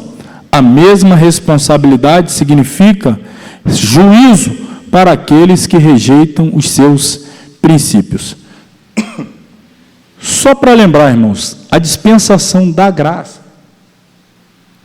ela é um evento, nós podemos chamar assim, um evento parentético, dentro de uma revelação maior dada por Deus a Daniel, que nós conhecemos como as 70 semanas de Daniel. Mais uma vez eu vou ter que remeter aos estudos lá da escatologia. Espero que a memória de vocês esteja boa. Nós falamos das 70 semanas de Daniel. As semanas são contadas com uma finalidade: a restauração do povo e da cidade de Daniel, o povo judeu e a cidade de Jerusalém.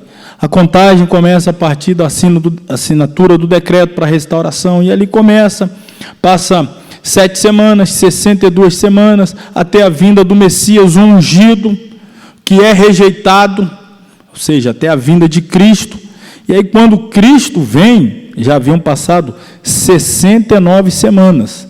Quando ele entra em Jerusalém, e ali ele é aclamado como o rei Messias, né? Hosana, bendito que vem em nome do Senhor, mas o mesmo povo que o aclama na outra semana grita, dando a sentença de crucificação, crucifica-o.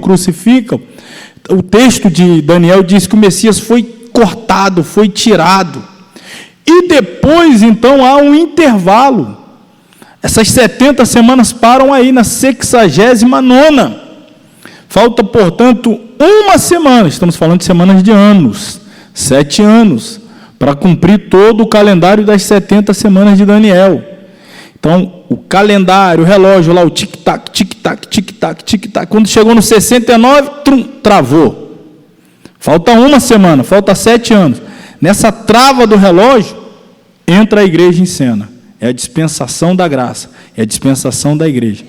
Quando a igreja for arrebatada, o rapto da igreja, ó, o tic-tac volta. Tic-tac, tic-tac. Faltava quantas semanas?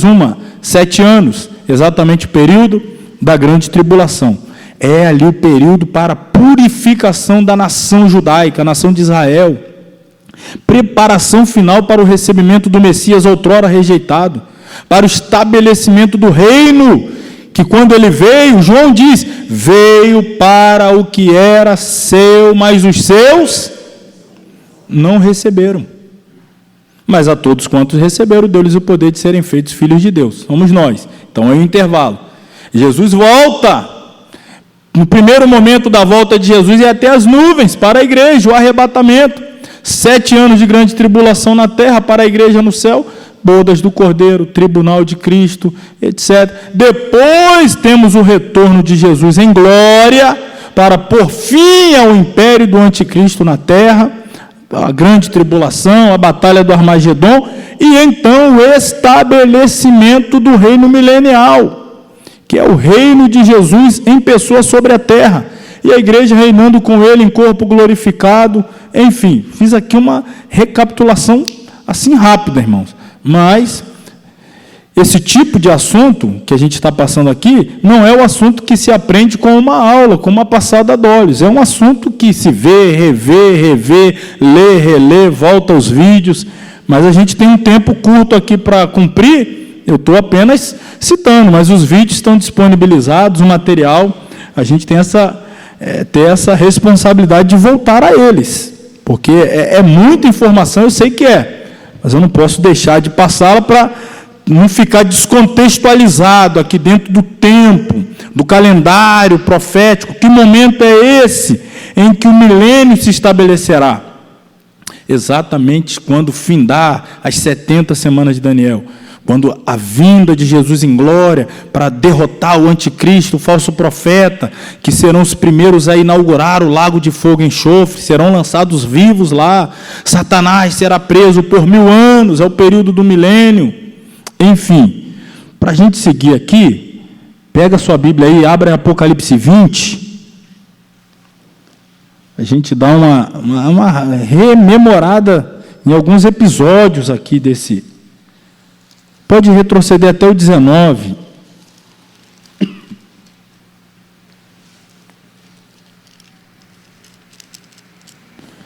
Eu vou só ler aqui rapidinho, eu já falei, já expliquei, mas eu vou ler para você entender aonde nós estamos. Falando aqui da volta de Jesus em glória, é Apocalipse 19, 11. Vi o céu aberto e eis um cavalo branco que estava sentado sobre ele, chama-se Fiel e Verdadeiro, julga e peleja com justiça, seus olhos eram como chama de fogo, sobre a sua cabeça havia muitos diademas e tinha um nome escrito que ninguém sabia senão ele mesmo. Estava vestido de uma veste salpicada de sangue, o nome pelo qual chama é a palavra de Deus. E seguiram-no os exércitos, plural, que há no céu em cavalos brancos e vestidos de linho fino, branco e puro. E da sua boca saiu uma aguda espada para ferir com ela as nações, e ele as regerá com vara de ferro, aqui já falando do milênio. E ele mesmo é o que pisa o lagar do vinho, do furor e da ira do Deus Todo-Poderoso. E na veste e na coxa tem escrito este nome: Rei dos Reis e Senhor dos Senhores. E vi um anjo que estava no sol e clamou com grande voz, dizendo a todas as aves que voavam pelo meio do céu: Vinde, ajuntai-vos à ceia do grande Deus, para que comais a carne dos reis, e a carne dos tribunos, e a carne dos fortes, e a carne dos cavalos, dos que sobre eles se assentam, e a carne de todos os homens livres e servos pequenos e grandes. Os derrotados da batalha do Armagedon, né? Uma mortandade tamanha, que vai ter ali um banquete muito grande para as aves do céu. E aqui, versículo 19: E vi a besta, e os reis da terra, aqui a besta aqui é o anticristo, e os seus exércitos reunidos para fazerem guerra àquele que estava sentado sobre o cavalo e o seu exército. E a besta foi presa, e com ela o falso profeta, que diante dela fizeram os sinais com que enganou os que receberam o sinal da besta e adoraram a sua imagem. Estes dois, o anticristo e o falso profeta, foram lançados vivos no ardente lago de fogo e de enxofre. Os demais foram mortos com a espada que saía da boca do que estava sentado sobre o cavalo, e todas as aves se fartaram das suas carnes. Aí chega o capítulo 20. E vi descer do céu um anjo que tinha a chave do abismo e uma grande cadeia na sua mão. ele prendeu o dragão, a antiga serpente, que é o diabo, Satanás, e amarrou por quanto tempo? 1000 anos, e lançou-o no abismo, e ali o encerrou, e pôs selo sobre ele, para que mais não engane as nações, até que os 1000 anos se acabem, e depois importa que seja solto por um pouco de tempo. Vi tronos se assentarem sobre eles, aqueles que foi dado o poder de julgar, e vi as almas daqueles que foram degolados pelo testemunho de Jesus e pela palavra de Deus, e que não adoraram a besta, nem a sua imagem, nem receberam o sinal na testa, nem na mão, e viveram e reinaram com Cristo durante 1000 anos. Mas os outros mortos não reviveram, até que os 1000 anos se acabaram. Esta é a primeira ressurreição. Bem-aventurado e santo aquele que tem parte na primeira ressurreição, porque estes, ou sobre estes, não tem poder a segunda morte, mas serão sacerdotes de Deus e de Cristo, e reinarão com ele 1000 anos. Aqui está a dispensação do milênio. Quem vai participar? Os salvos. Quem mais vai participar? As nações absolvidas no final da batalha do Armagedon. Quem mais vai participar? Os judeus, que serão libertados do cerco do anticristo sobre eles, também no final da grande tribulação. Quem não vai participar? Os ímpios. Quem não vai participar? As nações bodes. Quem não vai participar? O anticristo e o falso profeta, que serão lançados no lago de fogo. Quem não vai participar? Satanás, que estará aprisionado, né, no abismo. Então aqui o milênio, vamos falar dele no material, ó. Da mesma forma como Deus precisou de um tempo incalculável para a graça, assim precisará de 1000 anos. Mas por que precisou de um tempo de graça? Para introduzir a igreja no reino. Introduzir a igreja. Ó, olha para cá, ó. Parênteses, né? O intervalo profético entre a 69ª e a 70ª, a 70 semana de Daniel. É nesse parênteses que a igreja, que não era povo, passa a ser povo. O que não tinha salvação passa a ter. É aqui que a igreja entra. Fecha o parêntese, volta o tratamento lá com Israel, no final da tribulação e depois no milênio. Ele saberá quais as nações que zelaram e nutriram os filhos de Israel, separará as ovelhas dos bodes durante a grande tribulação. A terra sofrerá juízo de fogo, mas durante o milênio ela será regenerada, restaurada. Em 1000 anos o Senhor reconstruirá a terra e a aperfeiçoará. Como durante todo o tempo da graça, Ele tem nos aperfeiçoado e com isso somos regenerados e santificados. Lembrando que a terra do milênio, obviamente será uma terra restaurada, haja visto que no período da grande tribulação a terra será devastada. Os juízos, vai vir juízo, destrói 1/3 da terra, 1/3 do mar, 1/3 das águas potáveis, dos rios, e vai cair lua, sol, a lua fica escura como saco de silício, o sol mais aquecido. Então vai haver um cataclisma no período da tribulação. Haverá uma restauração da terra para o milênio, para o reino milenial de Cristo. A igreja estará com ele? Estará. Em que condição? Corpos glorificados. Porque a igreja terá sido arrebatada 7 anos antes. Já terá passado pelo tribunal de Cristo e bodas do Cordeiro e virá com Cristo em corpo glorificado. Vi tronos, a gente leu aqui. E se assentarem aqueles sobre quem foi dado o poder de reinar com ele. A igreja estará lá, reinando. Outras características aqui do milênio. Será universal. A capital será Jerusalém, haverá justiça e paz sobre a terra, será uma justiça inflexível, haverá maior fertilidade, né? A terra vai ser povoada, irmãos, muito rapidamente, porque haverá longevidade, fertilidade da terra, das pessoas, as feras serão transformadas, não haverá a ferocidade dos animais. Quem nunca viu uma imagem do milênio lá, uma ovelhinha com um leão, né, a criança metendo a mão no buraco da cobra, a ferocidade, como lá no período do Éden aqui, ó, os animais não tinham a ferocidade em relação ao homem, no milênio também não haverá. A vida humana será prolongada, Satanás estará preso para não tentar a humanidade. Haverá um universal conhecimento de Deus. Jesus estará reinando pessoalmente sobre toda a terra.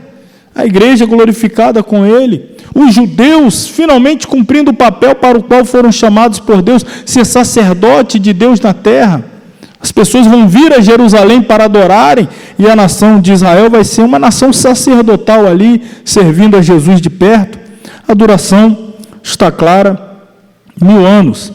A vontade de Deus, a proclamação do Evangelho eterno, abundante conhecimento de Deus, toda a humanidade o adorará, o Filho reinará e julgará as nações durante todo o milênio, população da terra será formada, gentios sobreviventes da grande tribulação, do Armagedon, claro, participantes das nações ovelhas. Por que nações ovelhas? No período da tribulação haverá nações que se aliarão ao anticristo contra Israel, e haverá nações que estarão ao lado de Israel. Tive fome, me deste de comer, sede, me deste de beber, nu vestiste-me, preso visitaste. Senhor, quando te fizemos isso? Quando fizeste a um dos meus pequeninos, a Israel. Era como se a mim estivesse fazendo. Então são nações ovelhas, ao lado de Israel, preocupando-se em cuidar de Israel. E os bodes são os que estão do outro lado. Esses aí serão apartados, condenados. As ovelhas entrarão no milênio. Lembrando, o milênio é mais uma dispensação, é mais um período probatório, é mais um período em que a humanidade estará diante de uma revelação de Deus, e dependendo do comportamento em relação a ela, salvar-se-á ou não. Não significa que porque entrou no milênio está salvo. Entrou tendo a oportunidade de receber salvação. E olha, irmão, que oportunidade, Jesus pessoalmente vivendo ali. Só para lembrar, o milênio é mais um período dispensacional. Quem estará lá também é a igreja glorificada, os judeus, salvos da grande tribulação, e os restantes de Israel, que serão alvos do novo concerto. A humanidade, no final, a Bíblia já nos revela, vai falhar, não é? Vai ceder à tentação proposta por Satanás quando ele for solto no final do milênio. Ele será solto e ele vai ali arregimentar uma multidão incalculável para se rebelar contra Jesus. Isso aqui é no final. Então a humanidade, no final do milênio, Satanás será solto por um pouco de tempo, reconquistará as nações não regeneradas, com elas se rebelará contra Cristo e seus eleitos e, obviamente, será derrotado. Deus separará definitivamente os bodes das ovelhas, o joio do trigo, a palha do trigo. E aí temos então o juízo final sobre os demônios, sobre a morte e o inferno, sobre os ímpios, será o fim do atual sistema e tempos humanos, a pedra esmiuçando a estátua da visão de Nabucodonosor, que é o final definitivamente do governo dos homens. Eu te chamo aí mais uma vez ao capítulo 20 do Apocalipse. Vamos lá, para a gente fechar esse aqui, a parte do juízo sobre a humanidade. Eu tinha parado a leitura no versículo 6. Versículos 7, 8, 9 e 10. Acabando-se os 1000 anos, Satanás será solto da sua prisão. Sairá a enganar as nações que estão sobre os 4 cantos da terra, Gog e Magog, cujo número é como a areia do mar, para as ajuntar em batalha. Subirão sobre a largura da terra e cercarão o arraial dos santos e a cidade amada. Mas desceu fogo do céu e os devorou. E o diabo que os enganava foi lançado no lago de fogo e enxofre, onde está a besta e o falso profeta, e de dia e de noite serão atormentados para todo sempre. Então, olha aqui o juízo final para o anticristo e o falso profeta. Já tinham sido lançados no lago de fogo e enxofre, lá no final da grande tribulação, antes do milênio. Satanás, no final do milênio, é lançado no lago de fogo e enxofre. O versículo 14, que chama a atenção aqui, e a morte e o inferno foram lançados aonde? olha aí, tem juízo para a morte e o inferno. O inferno é um lugar intermediário. O destino eterno dos perdidos é o lago de fogo e enxofre. Tanto é verdade que o próprio inferno será lançado no lago de fogo e enxofre. Coloquei aqui, ó. Destino final dos demônios, lago de fogo e enxofre. Morte e o inferno, lago de fogo e enxofre. Ímpios em geral, aí é o juízo do grande trono branco, irmão, lago de fogo e enxofre. E o sistema dos homens definitivamente é destruído. E aí tem início então a preparação para o novo céu e a nova terra. Continuação do tempo de Deus. O céu e a terra que agora existe passarão, haverá novo céu e nova terra, haverá então uma nova cidade, uma nova criação, a eternidade. Vou deixar para vocês lerem essa parte final. Eu vou ler apenas aqui mais alguns textos para a gente desfechar. Pega aí agora a sua Bíblia na segunda epístola de Pedro, para a gente concluir. Ó, irmão, a prova vai estar tão fácil igual essa aula de hoje. A aula de hoje está fácil, não está? Estou vendo a fumaça saindo da cabeça de vocês tudo aí. A prova vai estar nesse nível aí. Fiquem em paz. Semana que vem é hermenêutica. A gente vai começar a hermenêutica. Uma disciplina, olha, vocês não vão ter nem saudade de dispensações bíblicas. Vai entrar em hermenêutica, interpretação da Bíblia, vamos falar de figura de linguagem, alegoria, métodos para interpretação, enfim. Vocês vão estar vivendo um sonho semana que vem. Vai dizer assim, Mibilisque, terminou mesmo aquela disciplina, meu Deus. Sim, semana que vem a gente vai viver essa lua de mel aí.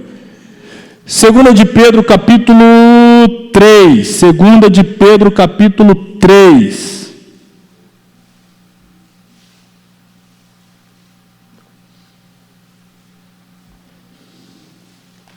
Fica com a sua Bíblia aberta aí, 2 de Pedro 3. Não precisa ir lá no Apocalipse 20, eu só vou ler aqui um ponto que li para você lembrar.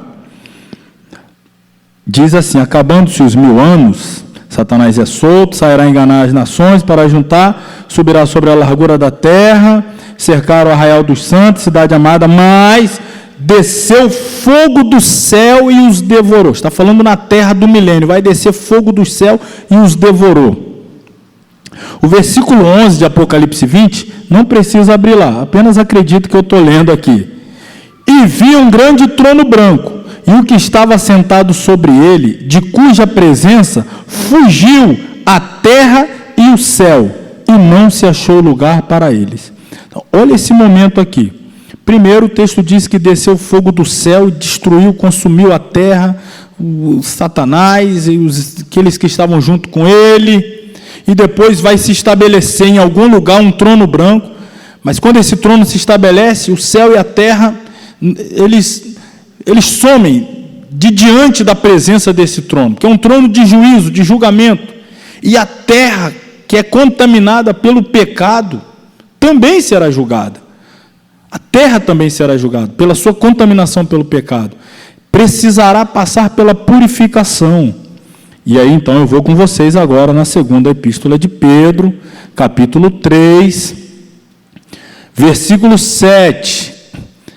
Mas os céus e a terra que agora existem, pela mesma palavra se reservam como tesouro e se guardam para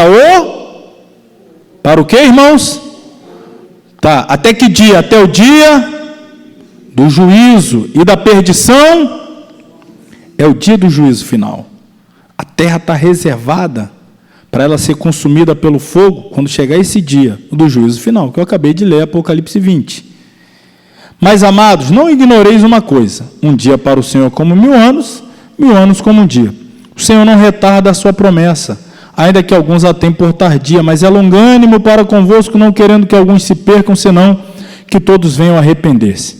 Mas o dia do Senhor virá como ladrão de noite, no qual os céus passarão com estrondo, grande estrondo, e os elementos, falando dos elementos dos céus, os céus passarão, céus, irmãos. Aí você pensa em atmosfera, mesosfera, estroposfera, estratosfera, os céus passarão como grande estrondo, e os elementos ardendo se desfarão, consumido pelo fogo. E a terra e as obras que nela há, acontecerá o quê? Se queimarão. Olha o juízo final aqui sobre a terra também. Versículo 13. Mas nós, aqui agora para a igreja, segundo a sua promessa, aguardamos o que, irmãos? Novos céus e nova terra em que habita a justiça. Eu pulei propositalmente, mas volto nele agora, os versículos 11 e 12, que diz assim: havendo, pois, de perecer todas essas coisas, a pergunta que Pedro faz: que pessoas, pois, vos convém ser? Está falando para a gente, que tipo de pessoa a gente deve ser? Em santo trato e piedade, aguardando e apressando-vos para a vinda do dia de Deus, em que os céus em fogo se desfarão e os elementos ardendo se fundirão. Que tipo de pessoa nós devemos ser? Sabendo que esse dia vai vir, em que a terra será consumida pelo fogo, os ímpios serão consumidos pelo fogo, lançados no lago de fogo, mas nós herdaremos um novo céu e uma nova terra. Você, sabendo dessas verdades, que tipo de pessoa você acha que deve ser? Que tipo de vida você acha que deve viver? Que tipo de comportamento você deve ter? Pedro está apelando para o seu raciocínio, não é emocional, não é... Pensa bem, o que você acha? Qual o melhor caminho você deve tomar? Sabendo que o fim do caminho de uns, fogo, fogo, fogo, fogo, fogo, fogo, e de outro, novo céu, nova terra, onde há justiça, paz, tranquilidade, enxugarei de seus olhos toda lágrima. Que tipo de pessoa você quer ser? A que tipo de grupo você quer pertencer? É essa reflexão. Cada dispensação, a pergunta é essa. O juízo sobre o fim de cada dispensação é sobre os ímpios, mas a graça se manifesta sobre os fiéis. Que tipo de pessoa você quer ser? Na graça, que tipo de pessoa você quer ser? Essa é a pergunta que fica para nós respondermos. Estamos dentro desse período que não sabemos quando será o fim. Pode ser hoje, como diz o hino, a volta do rei. Pode ser hoje a volta do rei. Tudo nos mostra que o fim está próximo, eu sei, pode ser hoje a volta do rei. E aí? Como tem estado a nossa vida aguardando a volta do rei? Assim terminamos, irmãos, essa disciplina. Olha, eu agradeço muitíssimo a paciência dos irmãos. Desde a primeira aula até agora, eu disse que essa, de fato, é uma disciplina muito difícil, complexa, mas que não dá para deixar de tê-la. Vocês têm o material em mãos, tem as videoaulas, tem todo o aparato de indicações que eu faço de conteúdo para poderem voltar e melhorar o entendimento dessa matéria. O que eu recomendo? Não que faça para logo, mas de quando em quando revisite esse assunto que é muito importante. Mas eu agradeço muito a paciência dos irmãos.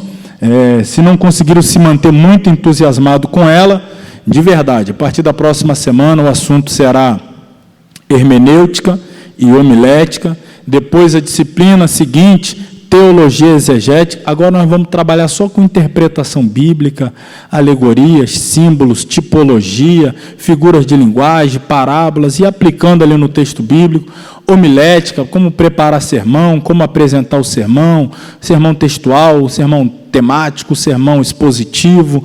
Então vai ficar um pouquinho mais leve. Tá? Volta semana que vem, tá? Em nome de Jesus, você que não veio, vem semana que vem. Você faltou hoje que estava com medo, né? Faltou. Venha semana que vem.